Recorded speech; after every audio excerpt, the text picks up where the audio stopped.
Assalamualaikum warahmatullahi wabarakatuh, Buya. Waalaikumsalam warahmatullahi wabarakatuh. Dalam hadis dijelaskan, apa benar adanya wanita karir itu salah satu tanda kiamat sudah dekat, Buya? Sebagaimana saya baca di buku, ada hadis yang menerangkan yang artinya bahwa ketika datangnya hari kiamat sudah dekat, orang mengucapkan salam secara khusus kepada yang dikenal saja.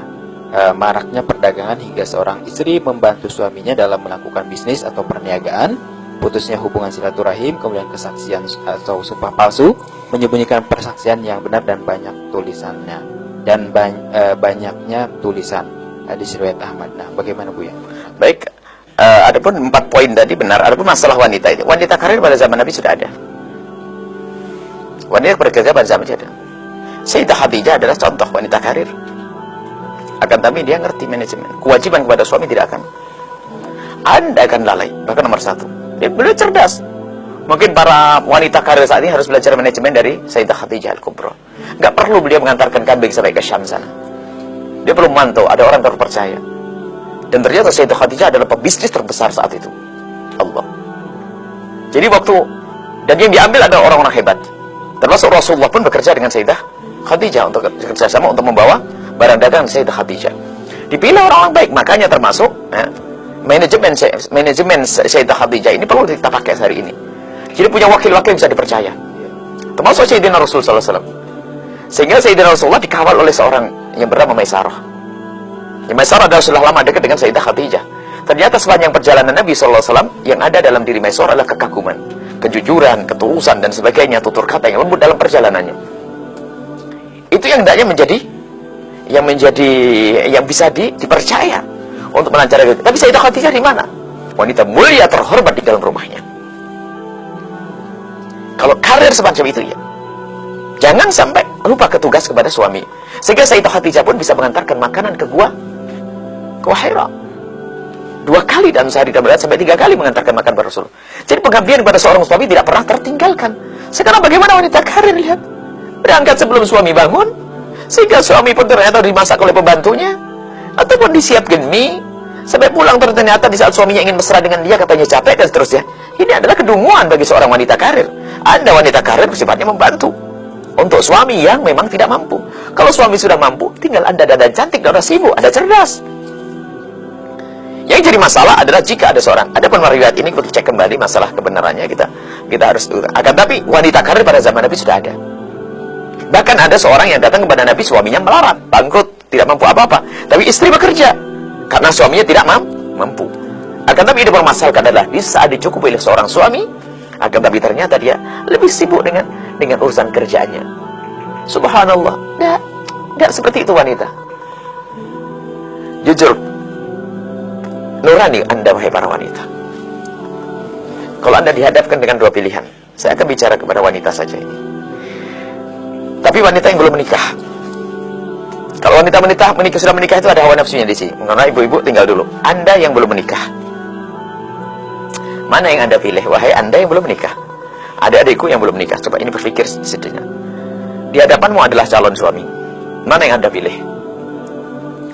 Calon suamimu adalah orang yang cukup semua, alhamdulillah, mencukupi nafkah dan sebagainya. Tapi suami yang pertama hanya menginginkan kau adalah wanita cantik untuknya, yang hanya hidupnya adalah untuk kemesraan, keindahan.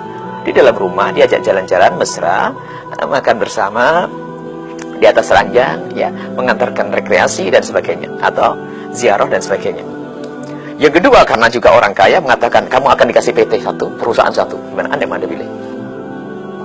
Yang pertama, wanita cerdas. Ngapain harus capek? Dicukupi. Dicukupi dengan keindahan mesra. Itulah hakikat. Akan tapi banyak wanita yang sudah berubah. Bahkan sudah dicukupi oleh seorang suami pun ternyata suami pun sering ditinggali. Mana rumah tangga? Bahkan kadang naudzubillah ini ada seorang istri menelantarkan anak-anaknya sekalian. Saya tidak pernah mencium anaknya kecuali saat tidur anaknya. Itu ciuman palsu itu. Tidak pernah mencium anaknya kecuali di saat anaknya tidur. Pergi sebelum anaknya bangun. Datang, anaknya sudah suaminya tidak mendapatkan apa-apa, Masya Allah. Semoga diberikan petunjuk hamba-hamba yang semacam ini. Termasuk saudari-saudara kita yang lagi ke negeri seberang sana. Kami selalu mendoakan mereka, memohon kepada Allah agar Allah segera mengembalikan mereka agar kumpul dengan keluarga dengan keindahan. Syaratnya Anda insyaf. Syaratnya Anda insyaf, insya Allah akan disampaikan Anda kepada keluarga. Insyaf, segera berkeinginan untuk kembali Jangan berhujjah keindahan dalam rumah tangga adalah keindahan yang sesungguhnya, mukadimah keindahan kelak di surga bersama Nabi Muhammad SAW. Jadi wanita karir pada zaman Nabi bukan dilarang. Banyak wanita karir pada zaman Nabi SAW. Ada wanita-wanita yang bekerja, berjuang. Bahkan termasuk salah satu istri Nabi adalah juga berkarir, tapi di rumah beliau. Sampai beliau adalah menjahit dan menyulam sesuatu dijual sehingga diberikan kepada para fakir miskin, sehingga sampai dikari ummul masakin, ummul aitam dan sebagainya.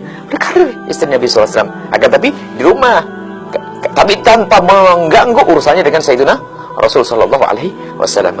Jadi wanita karir bisa diperkenankan. Akan tapi ingat awas, hati-hati. Hei para wanita, diisyaratkan oleh Nabi SAW, la'alla ghinaha yudhiha wa la'alla jamalha yudhiha. Banyak di antara wanita karena diberi oleh Allah kelebihan dari sisi materi akan menjadikan kesombongan di dalam dirinya. Kalau ternyata materimu, wahai seorang istri, menjadikan seperti seorang wanita pada zaman sahabat Nabi, menjadikan alat untuk mengabdi kepada suami. Karena mungkin orang tuamu kaya, mendapatkan warisan kekayaan, mendapatkan warisan perusahaan. Suaminya tidak punya apa-apa. Alangkah indahnya jika Allah berikan ketawaduan kepada Anda. Anda memuliakan seorang suami dengan perusahaan Anda. Ini indah. Akan lebih banyak di antara wanita yang dengan kekayaannya akan mudah memberontak. Bahkan kalau kita amati, mohon maaf ini, banyak terjadi perceraian adalah di saat wanita itu punya kekuatan. Wanita adalah hendaknya diayomi, bukan ditindas, ya. Akan tapi diayomi harus. Bagaimana kalau diayomi? Seperti seekor induk ayam mengayomi anak-anaknya. Bagaimana? Ngikut kan? Tawadhu, patuh dan sebagainya. Kalau bandel bisa tidak masuk ke dalam sayap-sayapnya? Tidak akan bisa.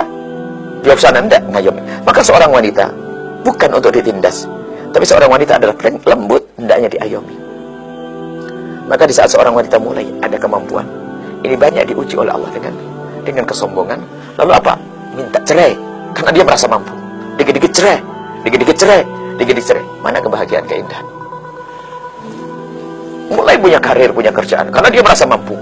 Saya bisa mencari suami lebih bagus dari kamu kok. Saya.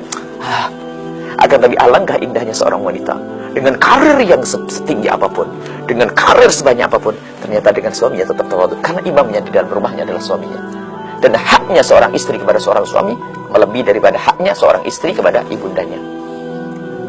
Dan wahai para suami yang soleh yang menyaksikan acara ini, istrimu kemuliaanmu hendaknya kau muliakan dengan sesungguhnya. Jangan dibebani dengan pekerjaan selagi Anda masih mampu untuk mencukupinya. Jangan bebani, apalagi harus pergi jauh darimu. Mereka harus jauh dari pengayoman. Mana qawwamahmu, mana tanggung jawabmu di hadapan Allah Subhanahu wa taala. Semoga Allah berikan kepada kita segala kebaikan dalam rumah tangga.